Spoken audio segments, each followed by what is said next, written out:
Ayun nga guys, isang magandang araw sa ating lahat. Ayan, dumako tayo dito sa lugar namin, dito sa Barangay Papaya, Cebu, Batangas. At nais ko lang pong ibahagi sa ating mga tagapanood yung kagandahan dito sa lugar namin. At muli ako'y nagbabalik dito. Ito nga, at kasama ko ang aking pinsan. Kami ay yan siya, ayan sa huli, si Chris. Siya po yung naninimon ng kanyang bangka at kami po ay nag-tourist, mga local tourist.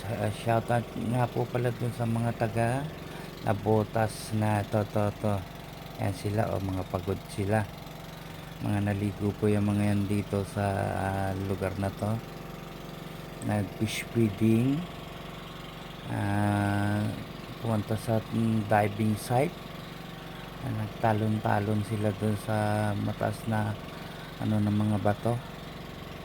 And then ayan nga po, nais ko lang ipakita sa inyo itong mga naggagandang rock formation dito po na sa lugar sa amin kung saan ang aking kinalakhan.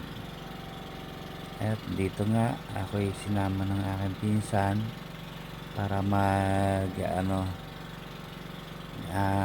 tumulong sa kanila dito, mag-assist sa mga local tourists. At kaya po tayo ay medyo may kaluwagan at nagkaroon tayo ng pagkakataon, kaya tayo sumama. So bali yan nga po, at ayun, balik tayo dito sa mga, kaya dito ako nakatutok ng kuha ng video sa gilid ng mga rock formation na naggagandahan. Ayan, maaanohan nyo kung gaano kaganda yung mga gilid ng bato na yan na inyong makikita. Naway sa pagkuha ko na itong video na to makapawi ng mga pagod o ano man suliranin nyo sa inyong pamumuhay sa araw-araw. Ito aking mga video. Ayan, aking pinsan Chris, siya po yung naninimon yan, at dyan siya tumayo talaga sa hulihan. Sa gayon, medyo may kaluwagan po. Yan po yung paninimon, yun yung tinatawag, para siya po nakapagpaliko ng bangka, mapupunta sa kanan o sa gitna, sa kaliwa. And then ayan, nakikita niyo po natin yung may mga water adventure dito sa ating dinadaanan na to. Yan, doon din nga po natin yung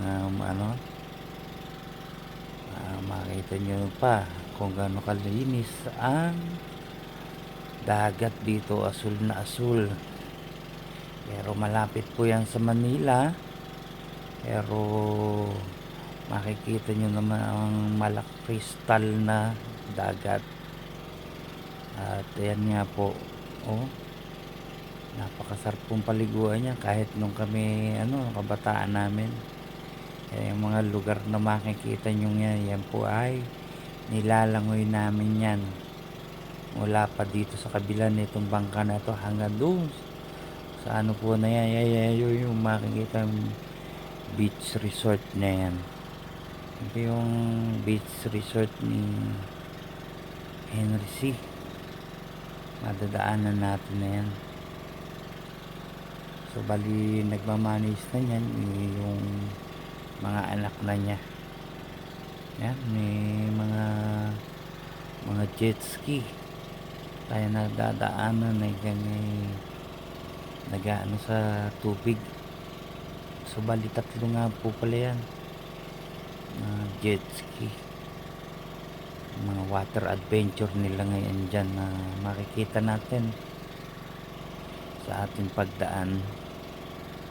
So bali iba naman yung sa amin, at syempre kami ng mga local tourists dito sa barangay na aking kinalakan. Nakikita nyo yan, gano'ng kaganda. sadyang maipagmamalaki ko rin naman yan na kung anong meron ang lugar na aking laging pinupuntahan. At yan po ay talagang hindi kayo maano pag lagi kayong pumunta dito. Yan po, marami po namang mag-a-assist sa inyo mga taga rito sa amin, no? Ito'y kabilang barangay lang po namin at dito na nga ako nagbinata, kaya lagi-lagi po akong bumabalik dito. At napakaganda nga kasi po ng lugar na to, kaya ako yun, lagi ito makikita nyo sa akin at yung mga taga roon sa amin. Ayan na, panibagong rock formation na naman ulit tayo madadaanan na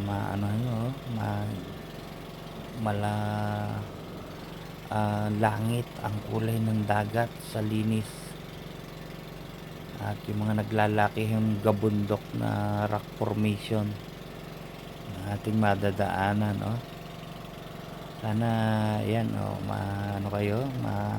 kahit dito lang sa ating mga cellphone at yung ating mga followers ay bigyan po natin ng kasiyahan, makakita kayo ng mga ganyang kalalaking bato, gabundok na bato. Yan, pag naanohan nyo sa malayo, yung bundok po na yan, ikala mo mukha ng buwaya, magkasangang buwaya po yan pag sa malayo, kaso medyo tutok po kami sa pagdaan dito sa malapit para at least kitang kita po natin yan, no? Yan nga po, patuloy tayo at ito'y ibabalik na namin doon sa Barangay Papaya yung aming mga taga Nabotas na local tourism po. Shoutout po sa inyo, thank you.